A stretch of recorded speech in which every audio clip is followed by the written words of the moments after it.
Okay, welcome. I'd like to call to order the March 20th, 2024 regular meeting of the Royal Oak Downtown Development Authority. At this time, we will have public comment. I see some familiar faces. Who would like to address first? Ms. Harrison. Excuse me, I'm slow. Take your time. Thank you.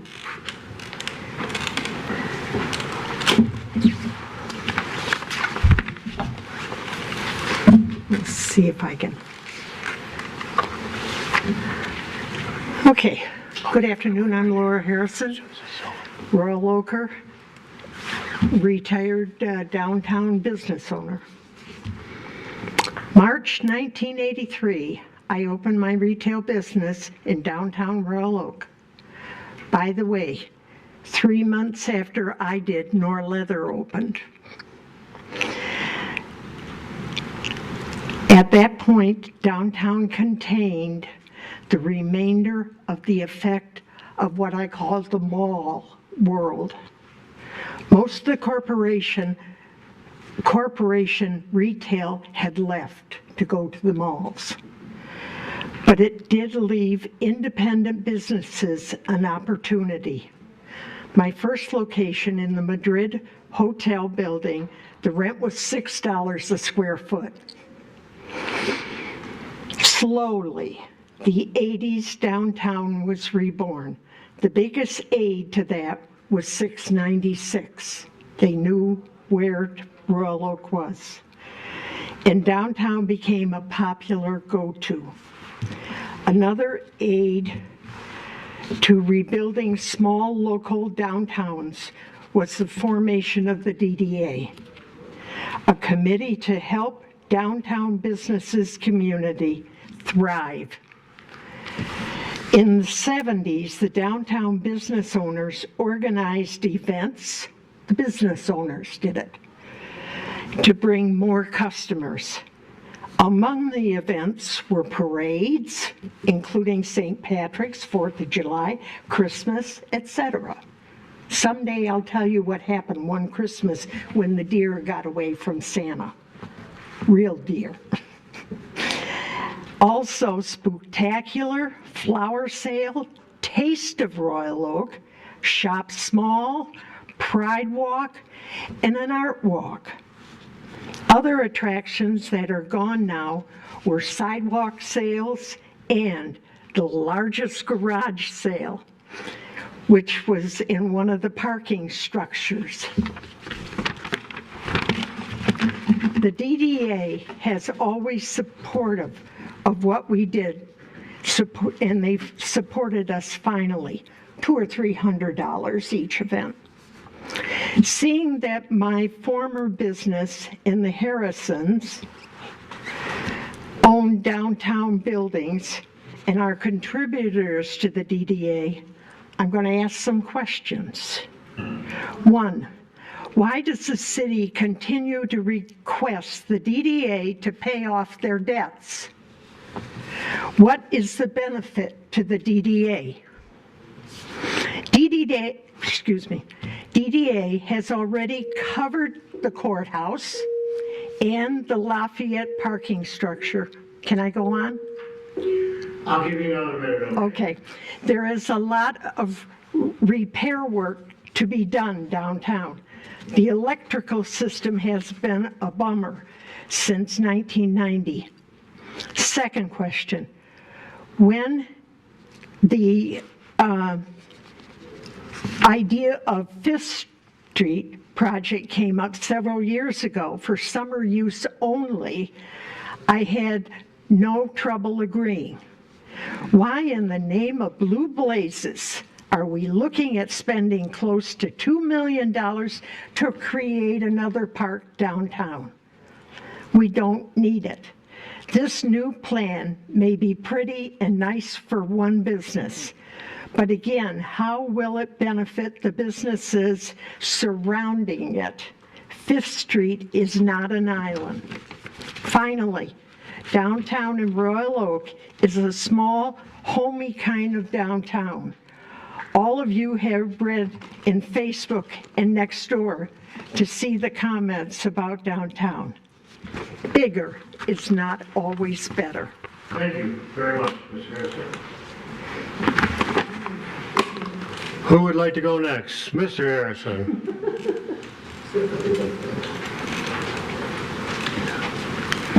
Bill Harrison, there was no collusion on that. I had no idea what she was going to say. I got a potpourri of items, given that there were 2 meetings that didn't occur. Pride Fest. Let's keep it on Washington where it always has been. I understand the commission is trying to push Gary Baglio into the park. It's always been on Washington. It's in front of his building. Let's give him a break. Fifth Street. I had previously commented that we need delivery truck parking on the east end near the railroad. And when the motion was passed, you failed to include that. You just included what the planning department had.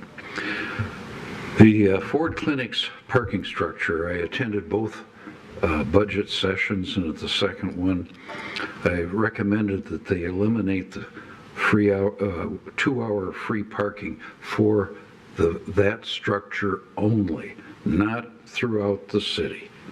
The structure was built to encourage an office building with long-term parking. The Ford Clinic's building utilizes the structure for short-term parking. When was the last time you went to a doctor and spent more than 2 hours? I recognize most of them you sit there for a half hour, 45 minutes waiting for them, but that's, you know how that works. So the revenue is not as originally planned. There's high turnover. I recommend, as I said, I recommended this at the budget meeting. The structure is full during the daytime, but not at night, so there should not be a negative impact on the Main Street businesses. I agree that the DDA should issue a RFP to replace the MPS system and the surface lots. The bidders should include Civic Smart meters. They are used successfully in Birmingham. They were an alternate bid in Royal Oak, but the MPS system proposed a higher revenue. It appears to be, if it appears to be too good, it probably is. And this time, let's do our due diligence and talk to current users of the proposed systems. Now, I have questions regarding the development budget that you're going to be speaking about. What is the $737,000 transfer to the general fund for? It's just a line item. You already contribute $585,458 to the parking fund. Together, if you can just, 2 paragraphs. Together this... Please finish up, Mr. Harrison. We have a really large agenda today. Okay. All right. Together this amounts to over 20% of the DDA revenue. And I'll skip over, but the last item, the budget doesn't include a line item for reserve or fund balance. It should do so, and it should at a minimum be 10%, ideally 25%. Thank you. Okay, thank you, Ms. Harrison. Who wants to go next? Yes.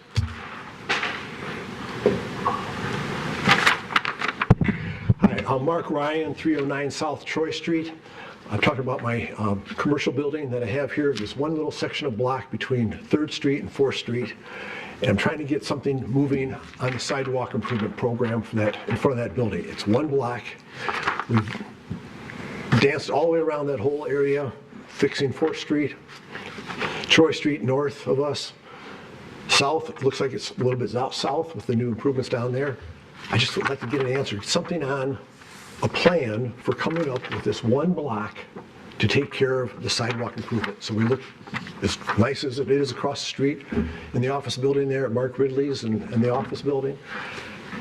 It's just that we're like chopped liver there.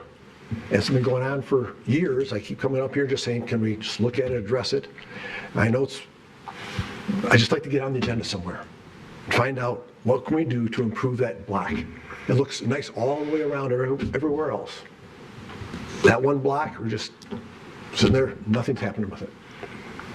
That's all I ask. Okay, Thank you. thanks, Mr. Ryan. Anybody else wish to address the board today? Seeing none, I will close public comment. At this time, I'd like to welcome our newest board member, Director Dubach is now with us. I'm sure most of you know him. And we welcome him to this board. Item number 3, organizational items, election of officers, chairperson and vice chairperson. Mr. Twing, anything that you want to add to this before we get started? No, just simply you need nominations for each one of those. You could do them together or separately, and then close the nominations and vote. Okay. Director Yazbek. I would like to nominate Chairperson Safaya to be re-elected as Chairperson Safaya for the upcoming year. I think he does a phenomenal job of leading us, balancing the discussions and the different viewpoints, and obviously he's been in town for many, many years and has the experience that one needs, I think, to lead this board. So I make a motion to nominate Chairman Safaya. I second. Okay, motion by Director Yazbek and a second by Director LaGrasso. Any other nominations for the position of chairperson? Seeing none, I'll close the nomination and we will deal with this matter right now. All those in favor of the motion signify by saying aye. Aye. Opposed? And that motion passes. And does the board have any wishes regarding vice chairperson? Director Van Ness. I will nominate Vice Chairperson Yazbek to continue in the role again this year. Mr. Yazbek has been very active in the board and served the Vice Chairperson role well. And so I nominate him to continue again. Motion by Director Van Ness, I'll second, second by Director LeClave. if you take us to Florida. Okay, I have a motion. Any other nomination for this position? Seeing none, I'll close nominations and we'll deal with this motion. All those in favor signify by saying aye. Aye. Opposed? And that motion passes. Item number B, committee assignments. So at this time, unless someone is unhappy with the committee that they're currently sitting on, I think we've been pretty good with our structure, and I don't see a need to change that. We have one opening that will be available on the infrastructure committee, and so I would like to appoint Director Dubach to that committee at this time. Okay, so item 3 is all set. Item number 4, approval of meeting minutes from January 17, 2024. Motion. Motion by Director Clave, second by Director Fenton. Any additions or deletions to those minutes? Seeing none, call for the vote. All those in favor signify by saying aye. Aye. Opposed? And that motion passes. Item number 5 is expense items. 2 months worth of monthly expenses and a memo regarding Rose Pet Solution price increase.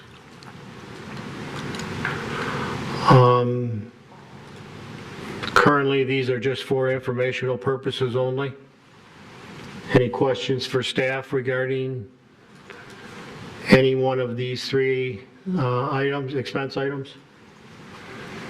I'm not seeing any, so we will move forward.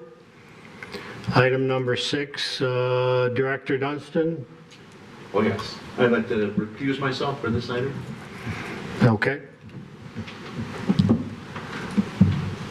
Okay, item number 6, Royal Oak Society. This memo comes from Mr. Twing. Yes, as it indicates, the Business Marketing and Business Relations Committee considered a request at its February 6th meeting regarding a request to provide some funding for the Historical Society Memorial Day breakfast. The memo indicates what you've done in the past year. The committee is recommending approval of the request, and there's a suggested resolution at the bottom of the memo to the board. Okay. Any questions for staff? Okay, any action? Motion by Director Leclerc. Second. Second by Director London. Any discussion? Seeing none, I'll call for the vote. All those in favor? Aye. Opposed? And that motion passes. Item number 7, the rink at Royal Oak. Media recap.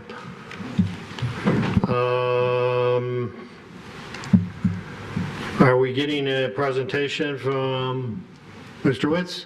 That's correct. Please come forward.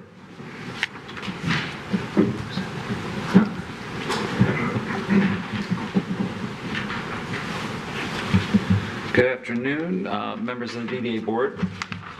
We have completed a successful second season of the rink at Royal Oak. It is, I think, met and surpassed expectations again in terms of events, attendance, publicity, community engagement, downtown impact, and I just have some of the highlights considering the investment of the DDA board. Just asked to present this because we are certainly looking to come back again in 2024-25 season. I will just go through this deck quickly. I'll mention that we opened on the 17th of November through February 19th, so 3 months of activation. We had a grand open and ribbon cutting on November 17th. It was free activities from 3 to 6, skating performances by Royal Oak's New Edge Figure Skating Club, free hot chocolate marshmallow roasting. We had just some of the special events, and again, I will keep this quick. 2 school field trips, 30 birthday parties, many Royal Oak families, 2 work party events, the Royal Oak Outdoor Classic, which featured a boys hockey tournament on one weekend, the girls on another, and again, the impact of hundreds of people that were members of families having breakfasts and coffees and just creating the best memories I've seen in an outdoor skating park, just 5 and 6-year-olds playing hockey in the winter in Royal Oak was just a special one.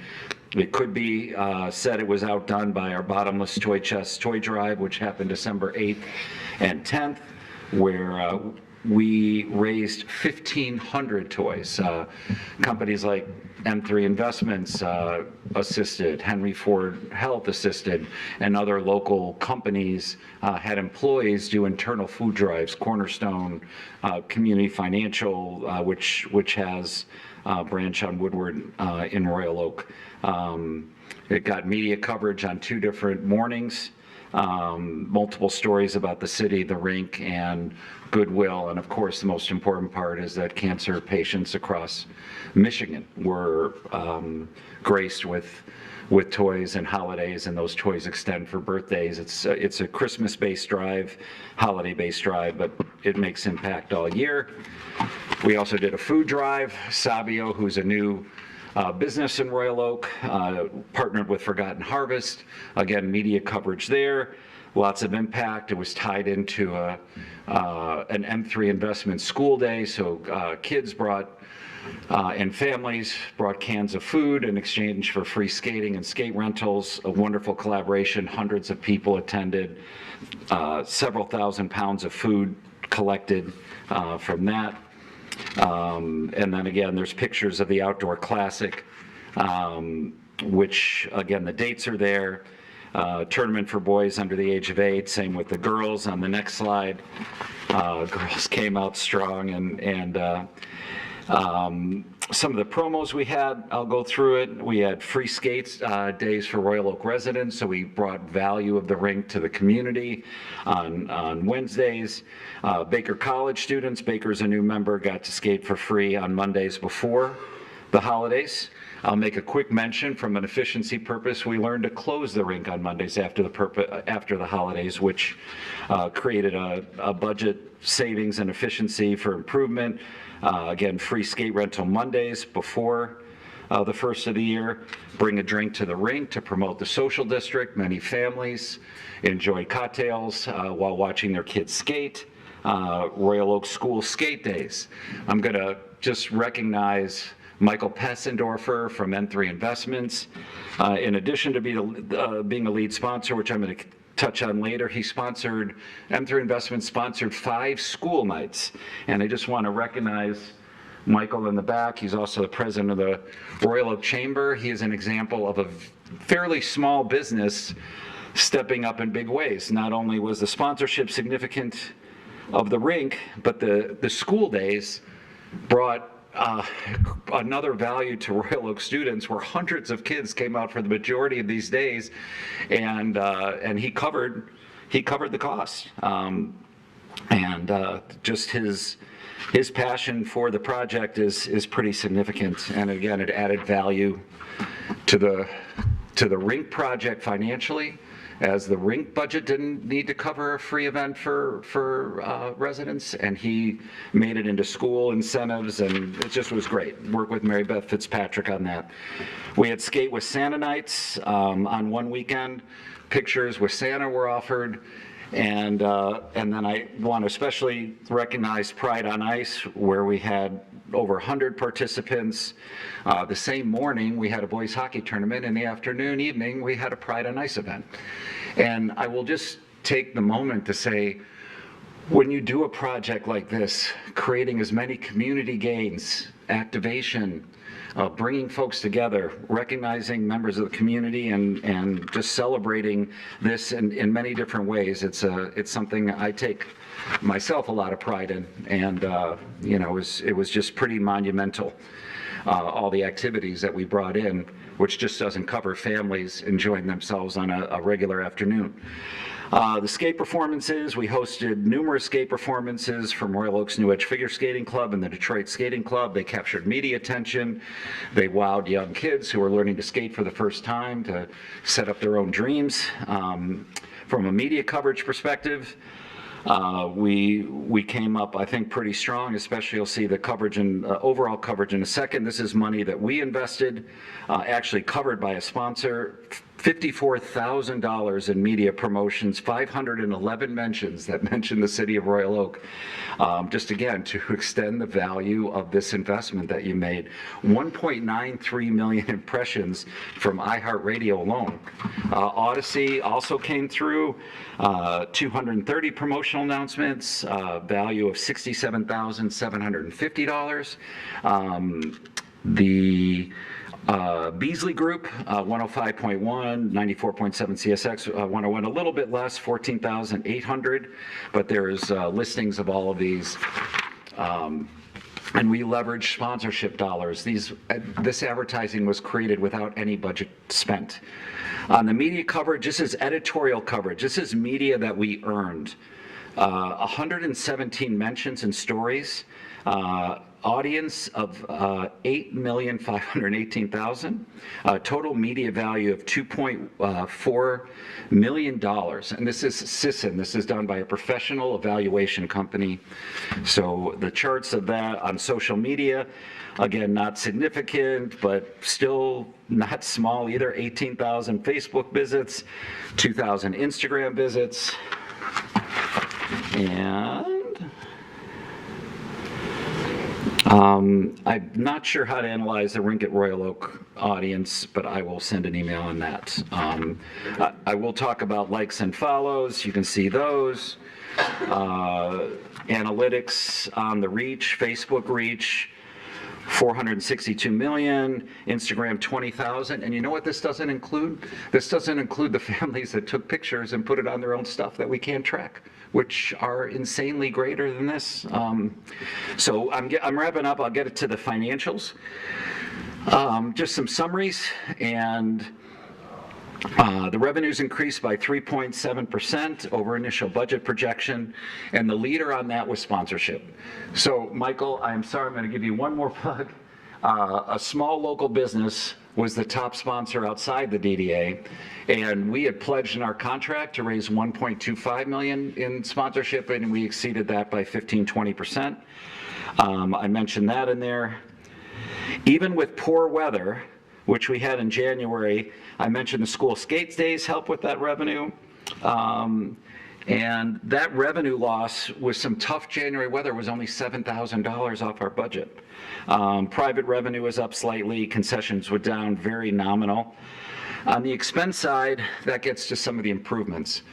We were able to create a whole new decking system, and you can see the condition of the park, the elimination of sand being traipsed around, just the efficiencies of the lessons we took. So again, when you've invested with us on the first year, we took every lesson we could. We eliminated the sand. We added a decking system in. There was a little bit more expense there. And we added new gazebos. Again, the decking we were only going to run under the rink, but we ran it all the way to the staging to create a whole flat surface. So the presentation was just much better. We added gazebos, which will again be there for future years, creating some savings. We had all these general improvements, and the budget only went up $12,000 on the expense side, and we are awaiting an electricity bill, and we're not going to give final financials. We're going to present those to the commission once the city managers reviewed them, so I don't have to say anything official other than I think we're headed for a break-even situation. We're headed there, and that just needs to be analyzed and reviewed and checked by the city manager. Let me close with the grounds.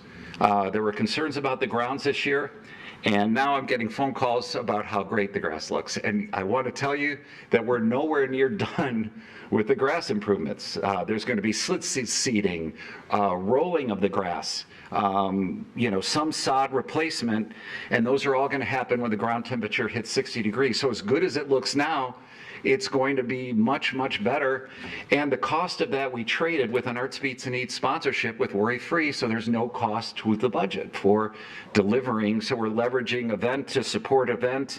And, I will just say, the bottom line, I think, will be near break even. Lessons from last year led to efficiencies in the rink setup. We found savings in cutting some hours of operation. The sponsorship value, was very much appreciated by our partners. I will also want to recognize Henry Ford Health as a big sponsor, and their employees, the joy we heard from them, the people we saw in the windows watching the skating, just the interaction between patients and staff of Henry Ford. We are grateful for their help. Cornerstone, and there's just a great list of stakeholders that we leveraged. We took the DDA support and we leveraged stakeholders, and again, third of the money was DDA, third of the money was sponsors, third of the money were people who used the rink to get to break even. That's how you do a project, in my opinion. Media coverage and promotions were strong. Special events were unique and brought diversity and community benefit from what we did. And the rave reviews on all social channels. And again, it was nice to do an event without controversy. Everything was positive on almost every blog you saw, and I think anyone who did not feel that way after a tough road to get there, I think was just missing the beauty of family, young adults, romance, wedding proposals, birthday parties, and other things. So, Michael, do you want to say something real quick, or just because? So I would just like to acknowledge the partnership, and obviously I couldn't do this without you. I'll tell you, 9 years ago I moved my business to Royal Oak because I wanted roots. I wanted a community-based company that I could build a brand. Most of you are business owners. You wouldn't want me for a partner if I made that decision, because I wasn't going to get a direct dollar for dollar return. People go to the rink, they're not stopping at my restaurant or my store across the street. I'm not getting that kind of deal. But as far as a long-term build a brand, be a part of a community, I think it's going swimmingly. I get a lot of feedback from a lot of people, and I got to tell you, I live here, for those of you that don't know, and I'm around town, and I get stopped, I get thanked. I'm in CVS, I get stopped, I get thanked. My kids go there 3 times a week. The kids don't have a lot of places to go in the wintertime after school, especially if parents aren't home. They flooded to the rink. It was fantastic. I was up there 3 or 4 nights a week or days a week, teaching kids how to skate, hanging out in the community and listening to the feedback. It was 2023-24 Norman Rockwell painting of Royal Oak in the winter, and it's fantastic, and thank you, and I hope we can do it again next year. Just thank you very much. Thank you, Mr. Spessler. Thanks. And before I take any questions, I'll just say too, I think because of not having this be in any controversy this year, did not have a crazy business engagement other than the fact that we talked to the businesses close by on just a casual basis, whether it's Vera Asian or Freshies or Rock on Third or Lockhart's. I mean, the amount of spill into the businesses were great. And in the morning, the breakfast places, the Brugger's Bagels, the coffee for the kids, and the stuff was great. So I will take any questions, and again, just want to thank the people at this table for believing in the project, and just can't wait to run it back. Thank you, Mr. Woods. Does anybody have any questions for Mr. Woods? Director Yazbek. Just more of a congratulations on the incredible success of what you've done. My only disappointment would be that Mr. Pessendorfer promised me that this review would include a picture that he captured of you wiping out on the ice sometime in late February, but early February. But just beyond the positive exposure of Royal Oak, of downtown Royal Oak, of that community that we are and that we have, just the joy, something to do for the children and the kids and the families. This is the best thing that we do. And I think the thing that differentiates Royal Oak from a lot of other communities. So we're so thankful. And this, what I don't see on here is all the man hours that you put at the rink. I know you're at the mic announcing and thanking people and doing your thing. So it's just an incredible thing. So thankful that we have you in our community and people like Mike Pessendorfer and yeah, just a wonderful, wonderful thing that you've done. Thank you.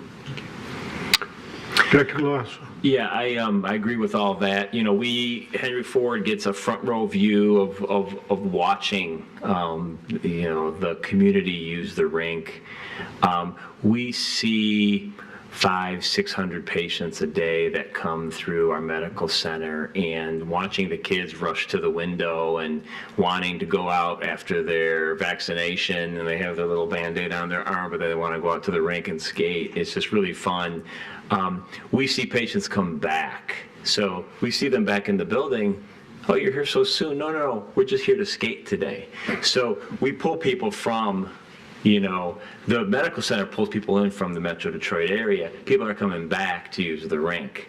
So that's just, it really does create that sense of community, pulling people in from other cities. So it's been, great to partner. Thank you, Director. Anybody else? Director DeBuck? Thank you. Yeah, I would just add to that. I think when this was first proposed, and there was a lot of back and forth about the benefit of it, in my mind, I always envisioned it as something that is, why a DDA exists. It serves every single purpose we are here to achieve for the city, and creating that real placemaking downtown in the colder months, giving people a reason to come out and be in downtown Royal Oak, on top of all the positive media that it generated. I mean, it is well worth the investment of time and energy and the dollars that DDA are putting in. Thank you for your work, and thanks to all of our business sponsors. I think to Ms. Harrison's point earlier, this partnership with local businesses is key to the success of these events, and I think we've seen that with the rink, so well done. Thank you, Director. Director Fenton? I underscore all of those comments at the table, but from my perspective, we have worked together on many events that are 3 or 4 day events. This is 3 months plus where you need to pivot because of weather, because of different logistics, and I thank you for keeping us in the loop every single step of the way. Any concern that would come up, you were there at my door to work out a solution, an amicable solution for everyone. So I really appreciate that cooperation and that partnership, a genuine partnership that we had on this endeavor. And I'm just going to respond to that. I just, this is, the comments you guys are giving, this was definitely a passion from the heart project. Yes, there was a benefit to Winter Blast. No, there was no compensation for our company on this. But Todd, your team, the same thing. There's something magic about this year and the communication with the city on issues that came up related to power, permit, grounds, weather things, whether we should close or not close, safety. There was just a lot of back and forth, and the responses were quick and collaborative, and that was very refreshing and led to good operation. And that is I have to rebound that one. Okay, is there anything else? Thank you for the recap, Mr. Witz. Appreciate it very much. Okay, moving along the agenda. Beer stroll sponsorship distribution. Mr. Tling, if you could lead us into this, I think Certainly. a brief Yep. comments would be okay, because this is about the third time it's been before us, so It came to the board, went to the committee. The committee gave the board a recommendation back at your January 17th meeting. That recommendation was to pay $2,600 to the Restaurant Association for the 2023 beer stroll.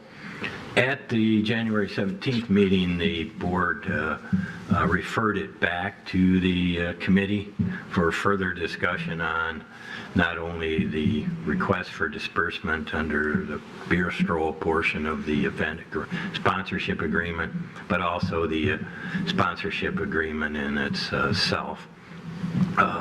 There did not appear to be a consensus at the committee meeting in regards to going forward in terms of changing a particular resolution or action. So what I've outlined in the memo for the board's consideration are 3 different approaches. One, you could go back to the original recommendation of the committee, which would be to pay the $2,600 to the Restaurant Association for the beer stroll sponsorship and leave the rest of the agreement in place. Second, you could authorize a full $10,000 for beer stroll and leave the remainder of the sponsorship in place as a not to exceed amount. And then you deal with the other 2 events that are covered under that, which are Wine Stroll and Restaurant Week, each at $10,000. Or you could modify the agreement to become simply a flat amount of $10,000 to be paid after each event. And under that provision, which is preferred by the Restaurant Association, there is an amendment to the sponsorship agreement that is attached to the memo. It has been executed by the Restaurant Association president. So there are 3 approaches that I've laid out depending on what the majority of the board wishes to do. Obviously, someone can make a motion to do one of those, and where it lands, staff will carry out. What I would point out is if the amendment to the association agreement or the sponsorship agreement is approved, staff would no longer be collecting revenue expense items because it's simply a flat payment after the event occurred. So that would be the nuance in terms of the directions. But if there's questions on those options, I'll attempt to address them. But again, I did not get, or we didn't get a consensus out of the committee, and that's why I've outlined 3 different approaches. Okay, thank you, Mr. Twain. So I believe Mr. Twain has provided exactly what the committee has asked for. Does anybody have any questions for staff? If not, I will ask if there's any action to be taken. Director Yazbek. I would like to take some action. There's been a lot of, I can't believe that we're not through this yet. I'd cut to the chase and make a motion to adopt option C. I think that's the closest to our intent at the beginning of this thing. I think we wanted to support the restaurants. We support a lot of people that come before the board. The restaurants are here. They employ people. They serve the community. They're the lifeblood, I think, of the downtown. I think that would just keep it very simple and say each event, including the current one, just a straight sponsorship of $10,000. So I'd move that resolution C. Okay. And be done with it. Motion by Director Yazbek. I'll support Vice Chairman Yazbek's motion. Second by Director Van Est. Discussion. If I may, yes. During discussion, if the DDA board could be so kind as to clarify the intention behind the participation in the events on behalf of businesses. At a recent meeting with the Restaurant Association, they indicated that in order for a restaurant to participate in Restaurant Week, they first had to be a dues-paying member of the Restaurant Association. So just seeking some clarity from the board as far as, is the expectation for the $10,000 sponsorship to allow for any downtown restaurant or bakery to participate, or must they be a Restaurant Association member first, pay their dues, pay their event participation fee on top of the sponsorship? This is a Restaurant Association deal here, so I would, to answer your question, it's real simple. It'd be a member of the Restaurant Association. Thank you. Unless anybody else here doesn't understand it that way, but that's the way I understand it. It makes, to follow up on Director Dunson, it makes sense to me that if we're dealing with an organization, whatever that organization is, their members or non-members have to abide by the rules of their organization, not by anything set by the DDA, as far as I'm concerned. That would be my opinion. Okay. If there's not any other discussion, then I am going to call for the vote. Should we modify that motion to include that provision? Does that need to be part, Tim, does that need to be part of the agreement? I don't think it needs to be. The comments that were just made? I don't think it necessarily needs to be part of the resolution. That's how the Restaurant Association works. I would only add it if you were going to require it be any member of the downtown area.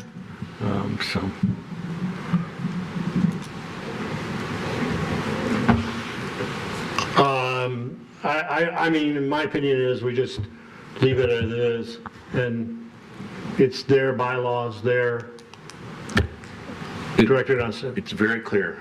The Royal Oak Restaurant Association was approved for a $30,000 sponsorship. Period. Period. Then I won't correct my own motion. Okay. All right, seeing no other discussion, I'm going to call for the vote. All those in favor, signify by saying aye. Aye. Opposed? And that motion passes. Okay. Moving on. Marketing and Business Relations Committee recommendation, and there seems to be 3 or 4 of them here. Daniel, did you want, is this you? Yep. Okay. Gonna take these one at a time, or? If the board would like them one at a time, if you'd like them as a group. The first one is a Moms, Dads, and Grads BOGO. The committee at both its February and its March meeting, as well as the January meeting, discussed the overall goals of the Downtown Dollars program. One of the biggest goals being investing and creating a stimulus opportunity into the downtown district and those that participate in the program. One thing that we've seen over my stint overseeing the program, when we do blanket giveaways of, say, scan this QR code, get a $20 gift card, we're regularly sitting at redemption around 40 to 50%. When we run a BOGO, such as the 2023 holiday BOGO, all of the bonus funds that we gave out to match those dollars, we saw a 95% redemption. So we're seeing more of the money that the DDA is intended to go towards the businesses in the amount of time, creating that stimulus effect, rather than the money sitting on a gift card, eventually being restocked back into our account, being assessed a fee from EFD before we give it back out again, and it's a cycle that goes on and on.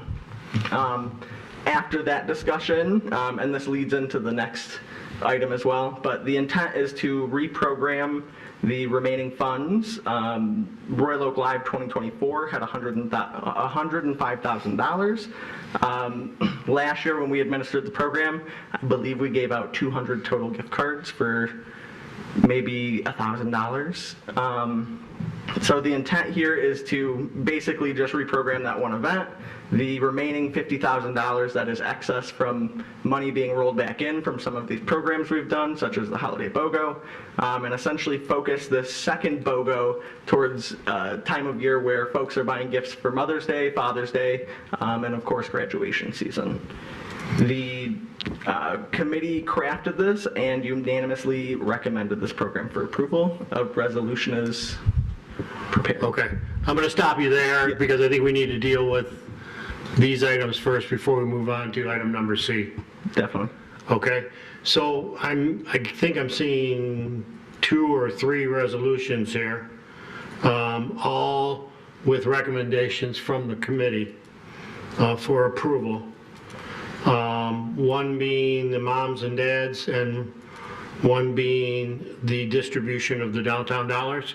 Does that sound correct? Yep, one is for basically reprogramming this year, and then next year is outlining how downtown dollars are budgeted for in the 24-25 fiscal year. Okay.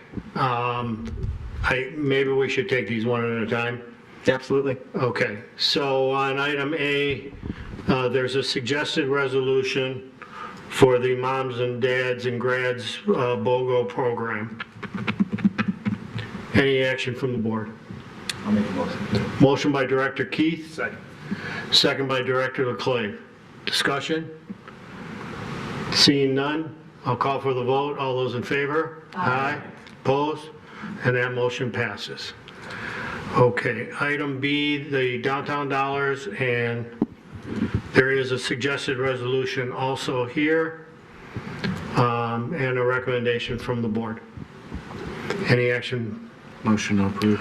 Motion by Director Fenton, second by Director Dubuck. Any discussion? Seeing none, I'll call for the vote. All those in favor? Aye. Opposed? And that motion passes. Item number C, Sights and Sounds sponsorship request. This is Mr. Twain or Daniel? Daniel. This is a repeat sponsorship request from the Royal Oak Farmers Market. Essentially, the Sights and Sounds concert series partners with their monthly food truck rallies. The sponsorship requested is seeking to cover their sound and entertainment option, so essentially the AV equipment that goes with it. If there's any detailed questions, Christy Siegel from the Farmers Market is here to answer those. Okay. Director Dunstan. I'll move the resolution. Motion by Director Dunstan, Second. second by Director London. Any discussion? I did just want to point out that we have provided, according to this memo, we have provided funding for this in 2022 and 2023. If there's no further discussion, I will call for the motion. All those in favor? Aye. Opposed? And that motion passes. Okay, event plan? Yes, so similar to what's been done in the past year with the Downtown Dollars distribution plan, as well as an annual advertising plan, the intent is to take the events that the DDA has hosted in the past 2 years, institutionalize the ones that we are comfortable carrying forward, and then essentially approve a slate so that staff can begin working on these, can begin, so for example, the Jolly Days Cookie Crawl can begin working with these bakeries now on these large orders of 14,000 cookies as opposed to 6 weeks out.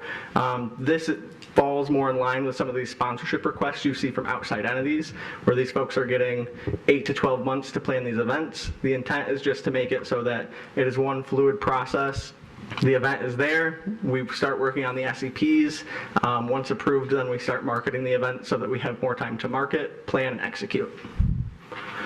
This slate, as outlined, was recommended unanimously by the Marketing and Business Relations Committee. Okay.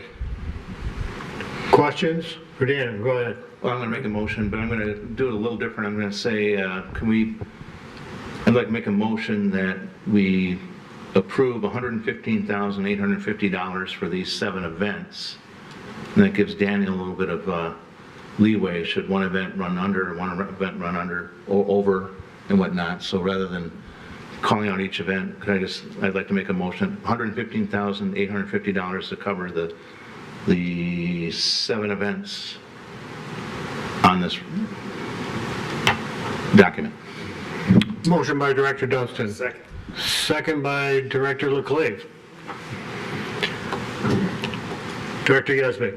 So are these basically just placeholders for the money in the events, or because, I mean, things change, we may be approached by... The intent is to allow me to start moving on some of this. So rather than waiting for anything to come about from anybody else, this year the choice for myself was to prepare the event plan so that it's not last minute putting together some of these things.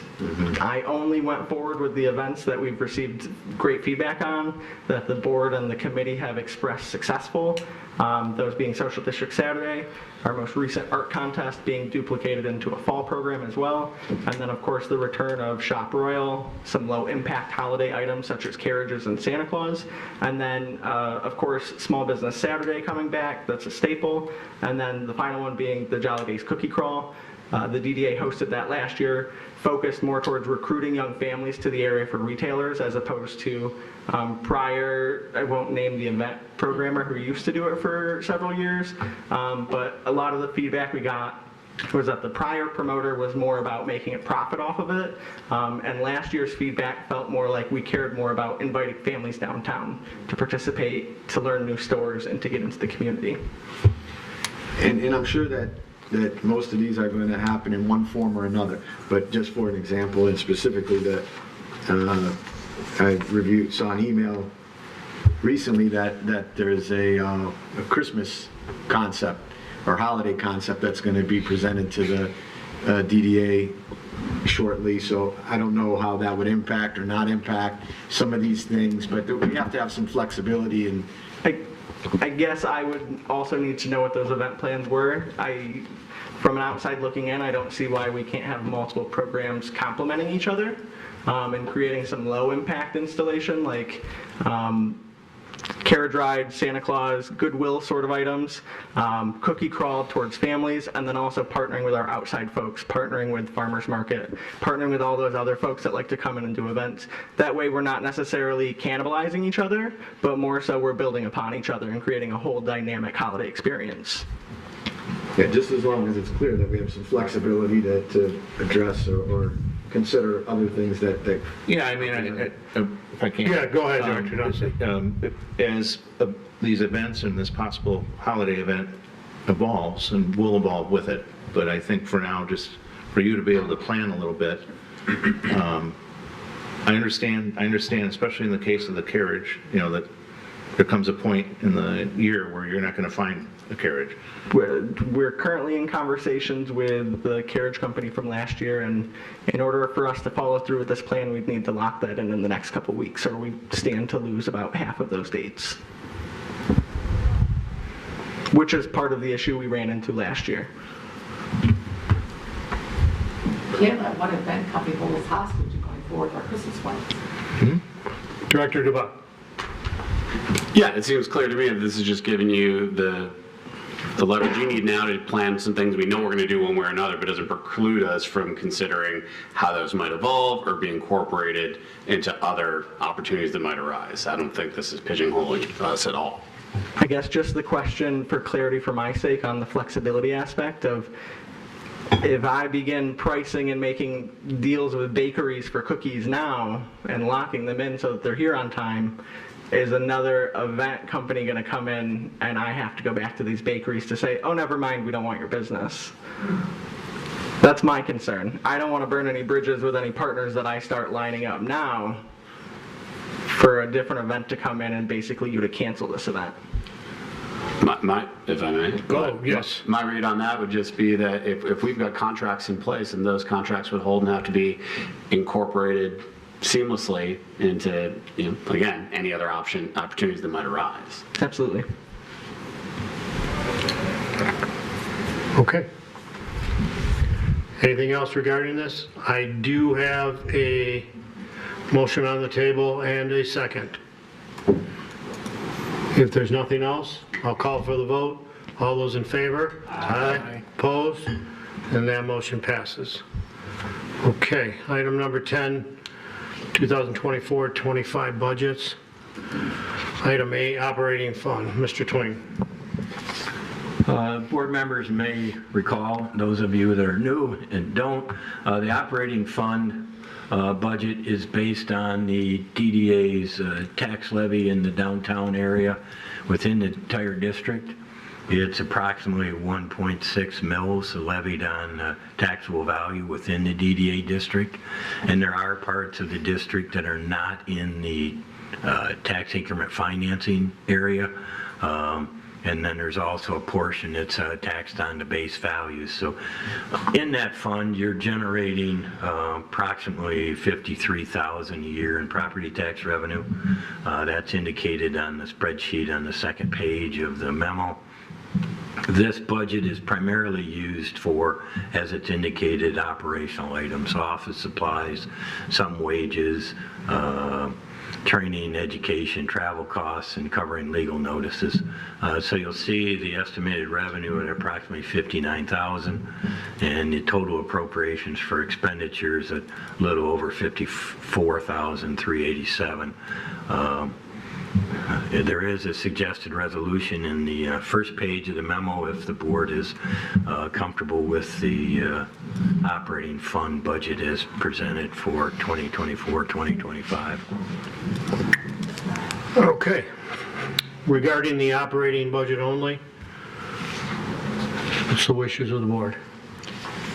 I'll move to. Motion by Director DeBuck. Second. Second by Director Dunstan. Any questions for staff? Seeing none, call for the vote. All those in favor? Aye. Opposed? Motion passes. Item B, Development Fund. This is the fund where you receive the bulk of your revenue from tax increment revenue in the downtown area. You'll see the spreadsheet that's attached is set up similar to the city's budget process. The first column is simply account numbers. The second column is a description of what the revenue item is, or potentially the expenditure item. The third column is the proposed fiscal year 24-25 proposed budget as of today's date. The last column, or fourth column, is the current fiscal year, taking into some of the adjustments and amendments the board has done over the last fiscal year to this point.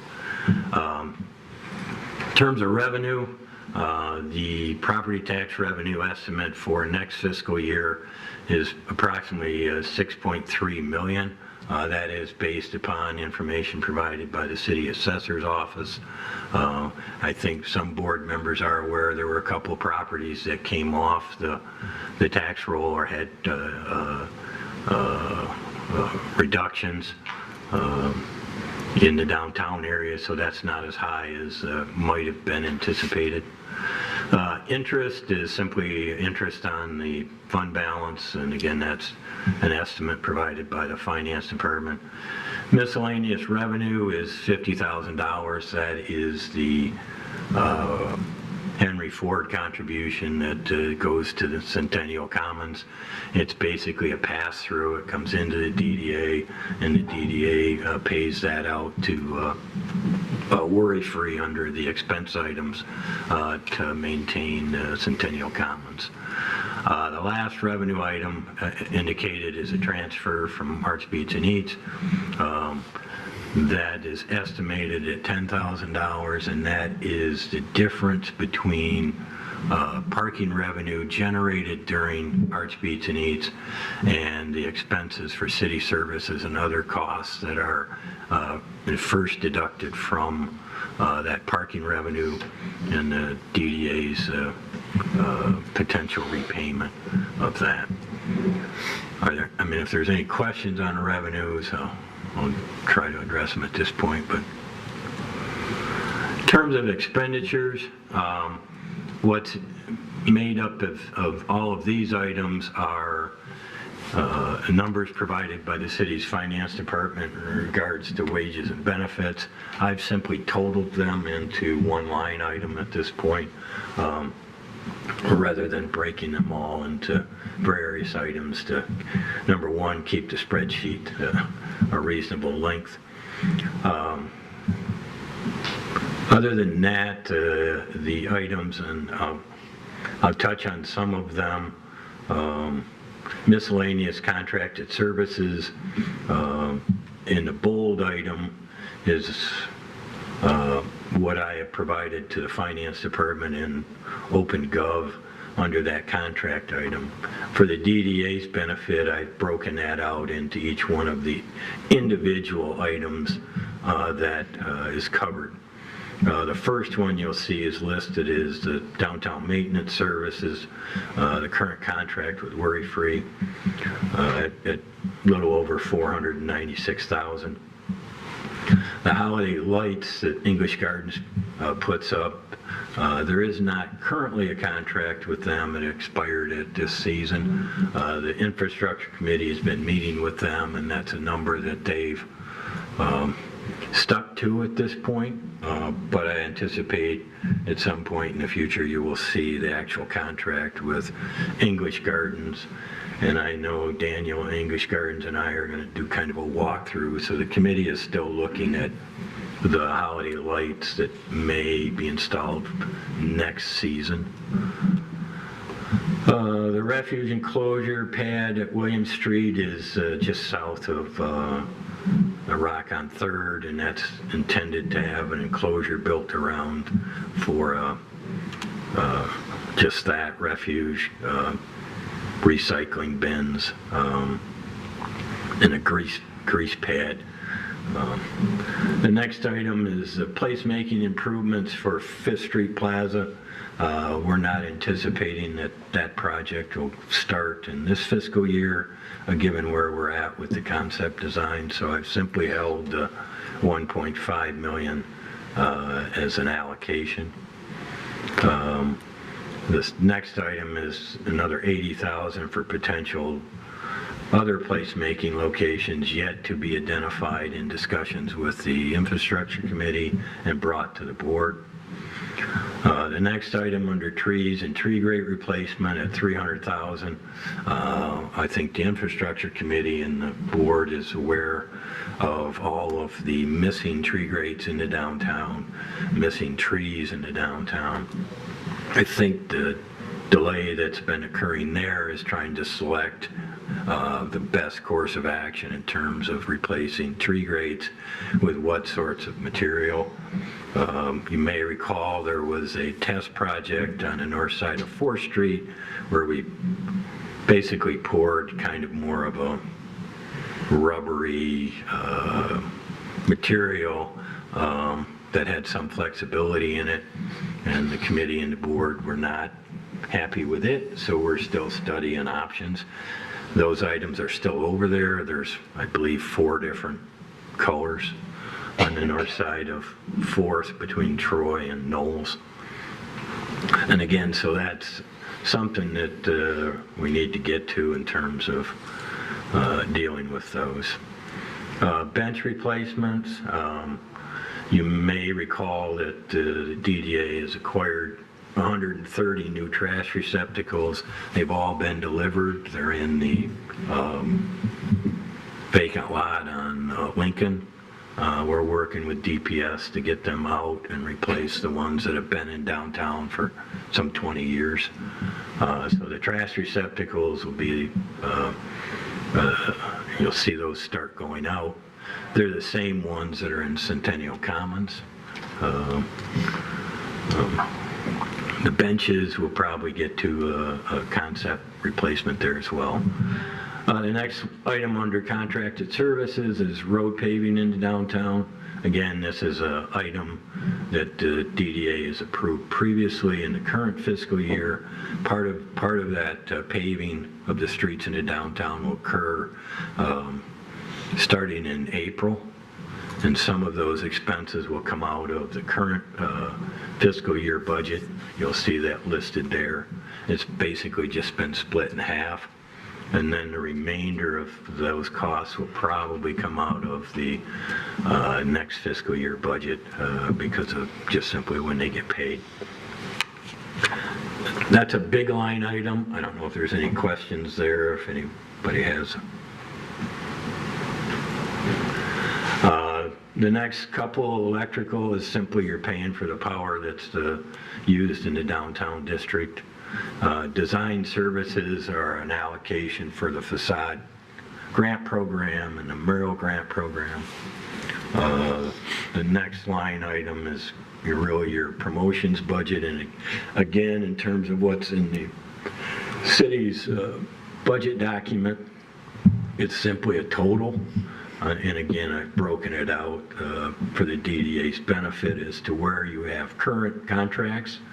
You'll see the organization that the contract's with in the first column, and then the various items that are covered under the contract and the expiration date in the second column, and then obviously the amount that's in the third column. The other items that are listed there are items that have either been recommended by the committee or are recommended by Daniel as part of your events program that you've just considered. So I won't run through those again. Under the PR advertising and promotions, you'll see several items that the only new one there I would point out is that you used to fund PR services in the current fiscal year with Siren to the tune of almost $102,000. Their contract is up at the end of June of this year. The committee is recommending that that not be renewed or extended, and instead that there be a marketing assistant on a part-time basis that will work with Daniel for the $37,000. Very similarly, the photograph video contract with Bureau again is going to expire, and again the recommendation is not to continue and to do it in-house or in another fashion, or use Bureau on a limited basis. The rest of them, in terms of Royal Oak Today, iHeartRadio, Effect TV, Hour Magazine, are very similar to the current contract and plan going forward. Again, if there's any questions on that line item, either Daniel or myself can attempt to address them. For the marketing assistant, by approving this budget, does that cover what you need in order to hire that person, or is that a separate? No, I think you're still going to see the actual job description and see the person and sign. You'll see the contract that we approve. We are not authorized to sign contracts with individuals above $3,000. So you'll see that come back at a future meeting. This is simply allocating funds towards that. The next line item, major line item. Oh, I'm sorry. Mr. Twain? Yeah, just one more question. So we're replacing kind of like the full service firm that definitely has a higher price tag with a part-time individual, but are we gonna be able to get someone at that price that has media relationships, press release writing experience, knows how to do follow-up calls, or organize a press conference, all that kind of thing? So one thing that's been occurring naturally over the last 6 months is media has slowly started to reach out to me. We're building up a media relations page on the downtown website. We anticipate that this contractor position will pay $35 an hour, 20 hours a week. That's how that $37,000 came to be. $35 an hour is pretty up there for the market as far as a marketing specialist that will carry multiple hats as far as being able to create social content, newsletter content, video content, stuff like that. We have a gimbal in-house already. We have some of the supplies there. My anticipation is, both through my expertise, through my education and experience, being able to find somebody as well as find a complement as far as things that they are lacking. My hope is that I can help infill some of that and work as a partnership there.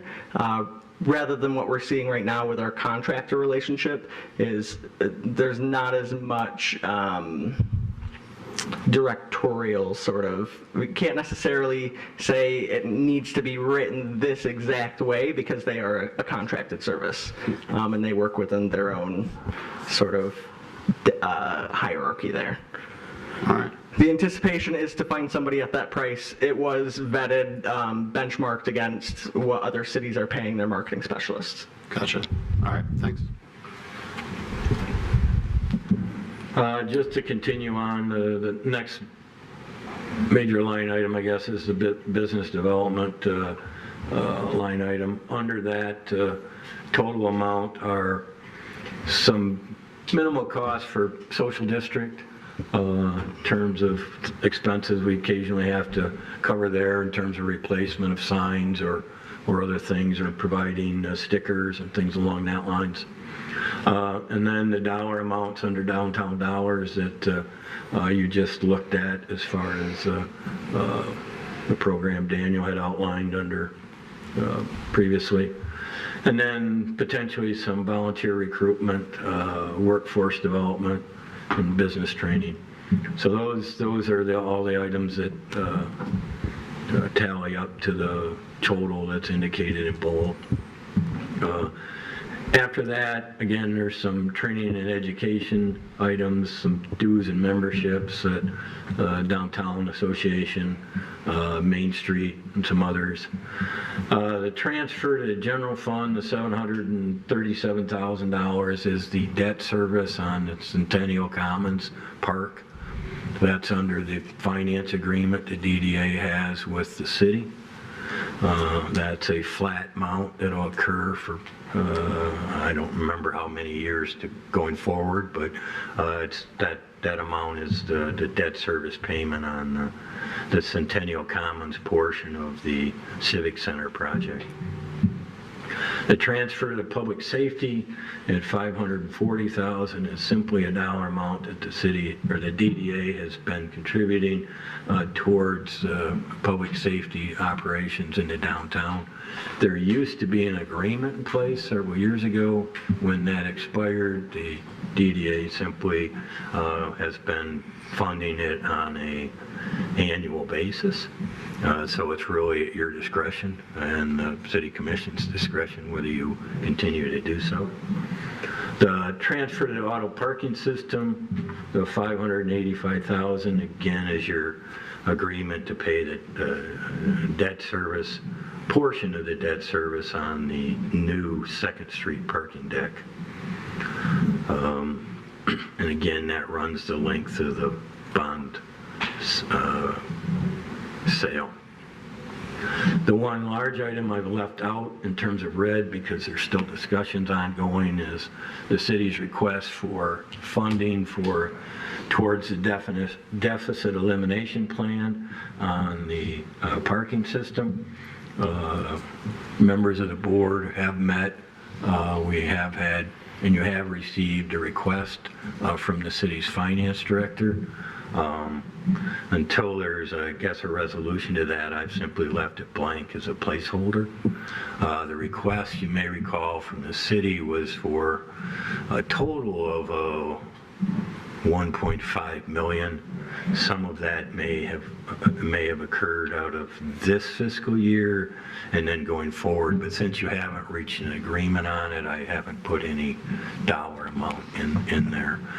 The committee does need to get back together so that we can move that forward.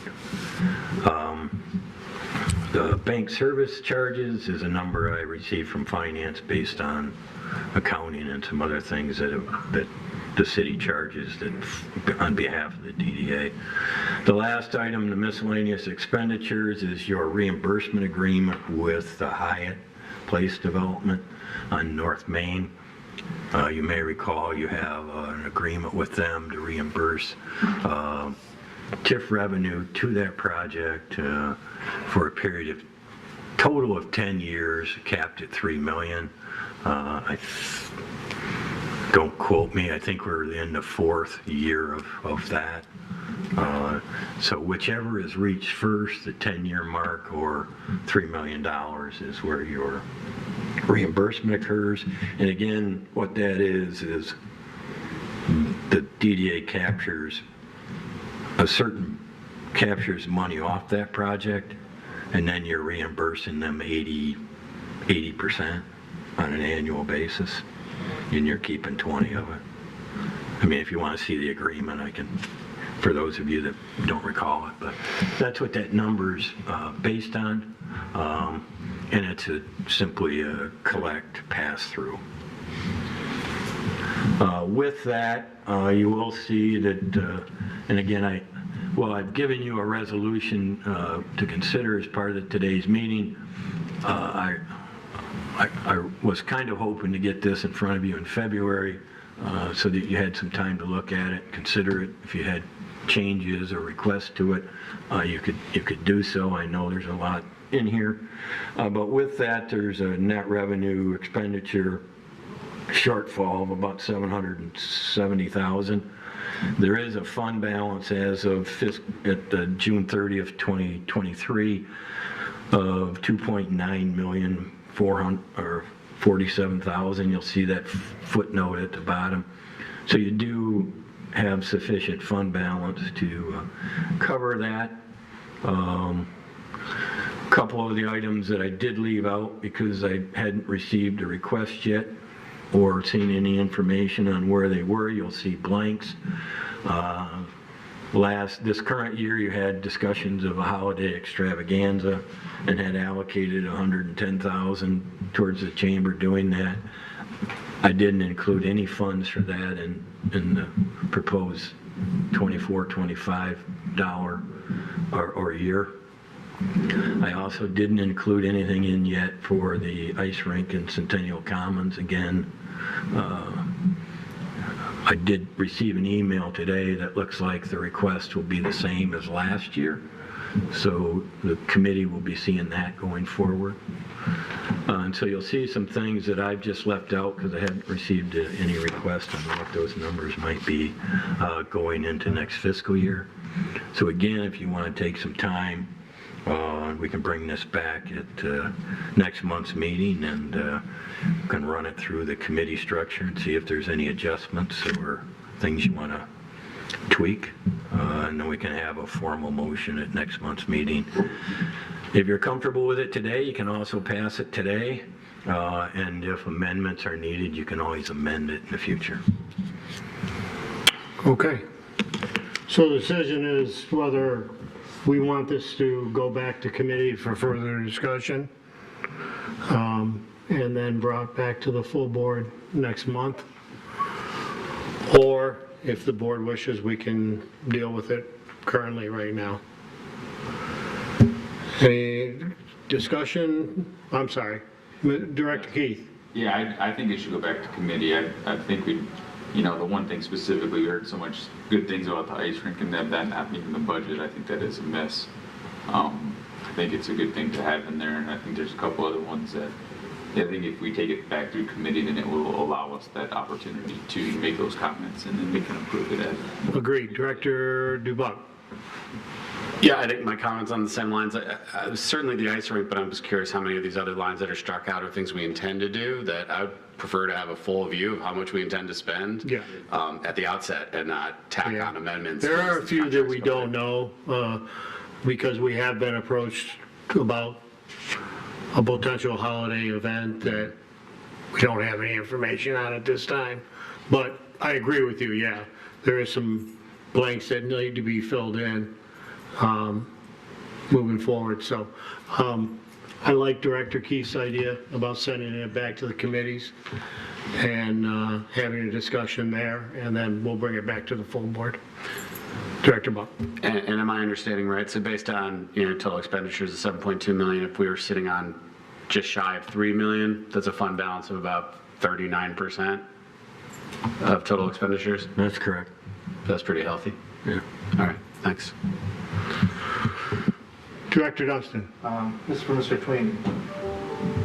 I don't see anywhere, we had discussions with Mr. Exley about the electrical, the subterranean electrical, and I'm not sure where that would fit in here, what line that might be. Well, I'm still waiting to hear whether or not there's, excuse me, I'm still waiting to hear whether or not there's going to be a decision to sell the lighting system to DTE. So I don't know who's going to do that. If it's sold to DTE, there is no expense to the DDA. Okay, so they'll make the repairs. Right. And if we make the repairs, it's, as I recall, it's approximately, he's guessing 50 grand a block.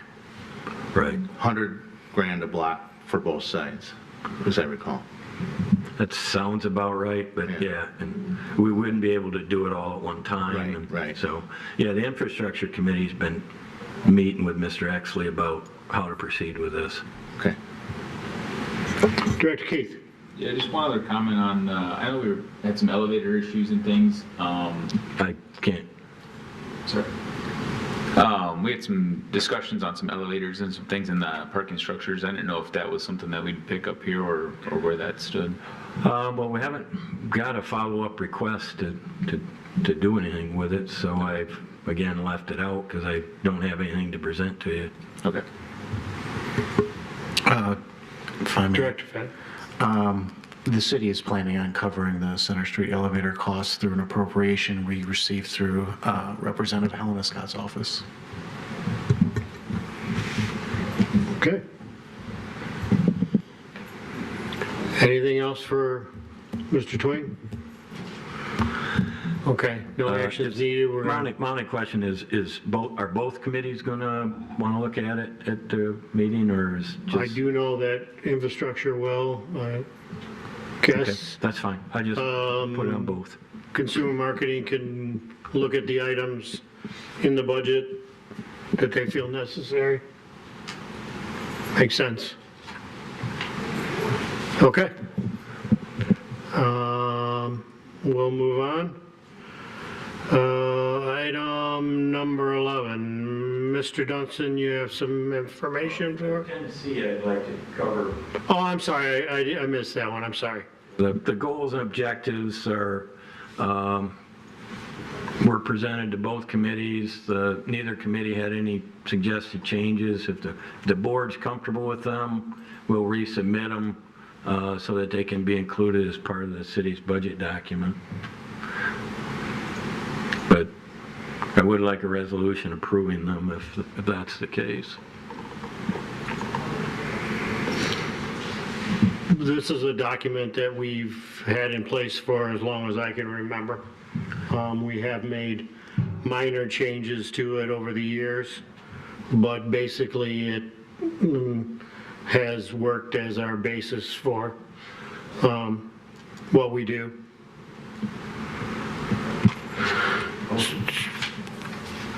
Motion by Director Leclerc to accept the document. Second by Director Yazbek. Is there any discussion on this? Okay, seeing none, I'll call for the vote. All those in favor? Aye. Opposed? And that motion passes. Okay, I'm sorry, now item 11. Mr. Dunstan? Yeah, I'd like to make a motion to table this, at least for this meeting, just so that there's more information we need still. So I'd like to make that motion to table. I will support that. Okay, I have a motion by Director Dunstan, supported by Director Van Nest, to table this item to the April DDA meeting. Well, I'm not necessarily saying that. My Or motion. table to a future date? Table to a future date, yeah. Okay, okay. Discussion? Seeing none, call for the vote. All those in favor? Aye. Opposed? Motion passes. The last item, I would just ask staff if there's anything in the reports that you wish to point out. Well, I just want to bring your attention to item E, just so that everyone's aware that downtown paving will start April 8th.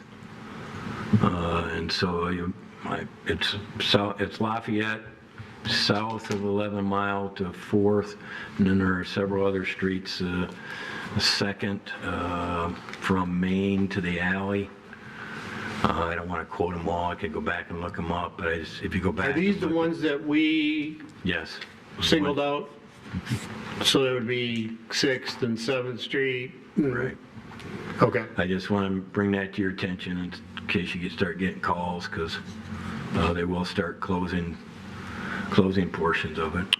Oh, we have, I can tell you I've received notice for it. I don't know whether all the businesses have, but I did receive notice for it.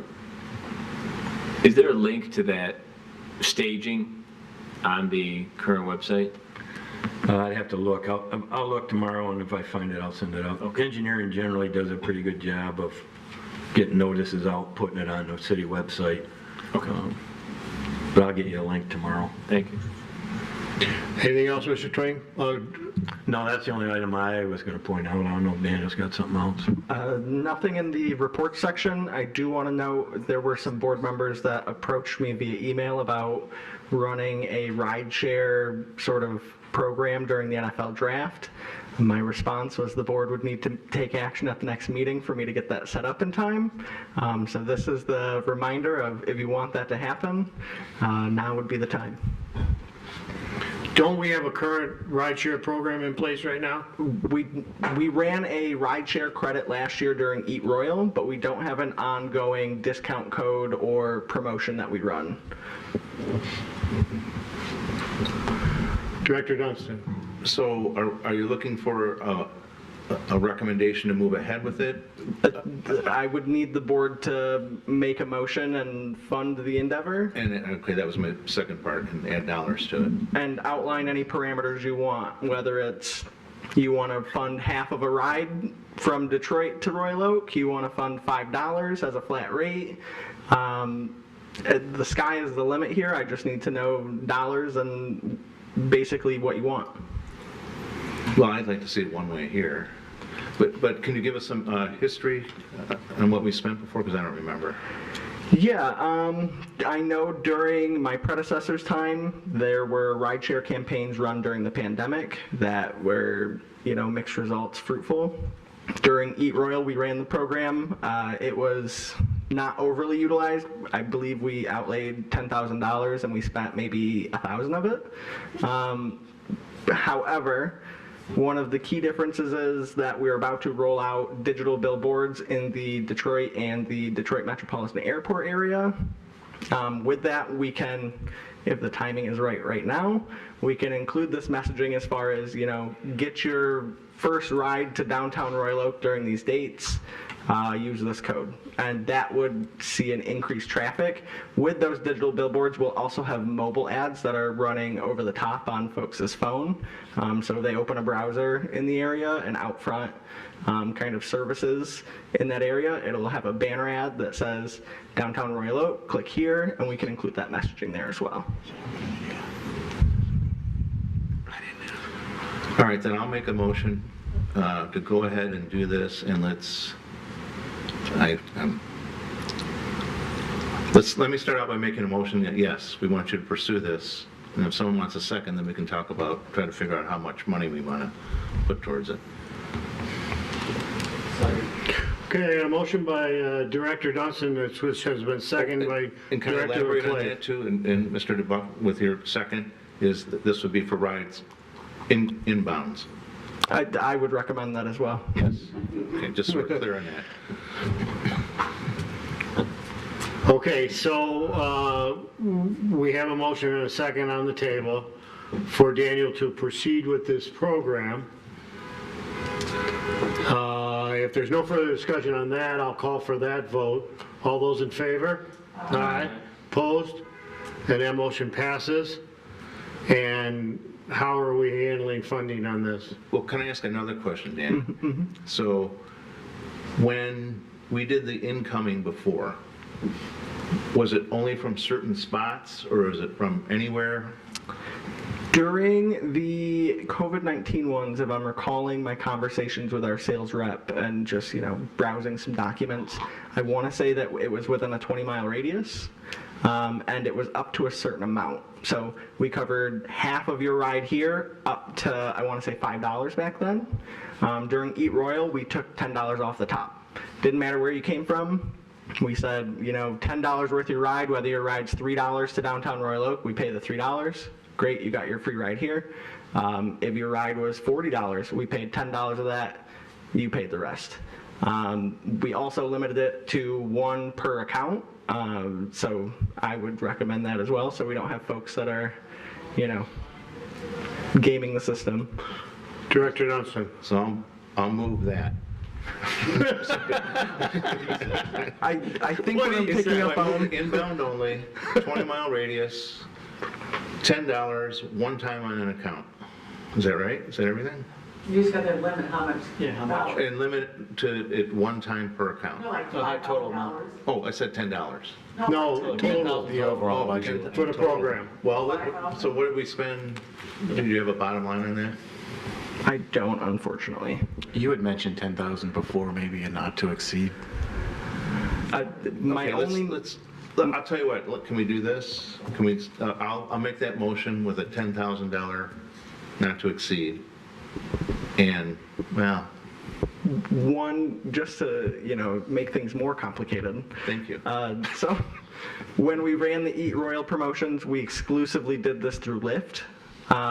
When the COVID-19 ones happened, we did it through Lyft and Uber. So with both of them, you would want to ensure that you have money in both accounts.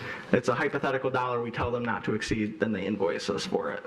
So if you were to say $10,000, I would ask you how much of that $10,000 is for Lyft, Uber, both? Let's have another amendment. We'll say $5,000 each account. And so this would run Thursday through Sunday? I think so. The draft starts on Thursday? Saturday? So do you want to say Wednesday through Sunday? Yeah, as folks are getting in town, I think that'd be smart. Okay, so someone wrote all that down? Okay. Oh, I just want to make sure that all the board members are clear as to what we're doing here. So does anybody, yeah, Director DeWatt. Just wondering if we opt for one, is there a chance of negotiating any sort of accommodation from Lyft or Uber if we say we're going to go exclusively with you with up to $10,000 in credits for folks to ride to Royal Oak? I can approach that conversation. I don't know that they would, accept that, but I've heard of companies in the past doing that sort of thing with rideshare credits, just specifically with one-off locations. So I can approach them and ask them, and then I don't know how the board would like me to move forward with, divvying up the funds or choosing which one. Add to the motion that we trust his judgment. I think if we're talking about a dollar figure of up to not to exceed $10,000, I think then the direction is to get the best possible deal for those $10,000 the city can get. And hopefully the board feels as though I am a penny pincher with a lot of things, so that is my goal, to get you the best bang for your buck. And then last question, you mentioned the advertising on the digital billboards at the airport, or is it? I'd have to pull up the exact map, but I believe we're purchasing 4 or 5 locations that are timed exactly with the draft. Essentially, the goal is the spots are in the Detroit proper area, as well as basically if you're traveling from the airport into Detroit, you're going to see these digital billboards. Cool. But we've already got that. That's already been paid for. We don't need that. We would just choose to promote this on those billboards. They're just waiting for me to submit a design. Great. Great. Okay, Director Leclave, I need to check with you. You're okay with all the additions to the motion? Okay, thank you. Oh, yeah, name them. Okay, so I have a motion and a second with a bunch of amendments, but seeing that, I will call for the vote. All those in favor of this program, say aye. Opposed? And that motion passes. Director London, I know you had your hand up. Well, I just wanted, the article they attached from the Creating Detroit Business was a pretty good article about large-scale events in downtown, so we should be mindful to read this article because it doesn't state that they mentioned specifically Art Streets and East, the Ann Arbor Art Fair, and they talked about the NFL drafts.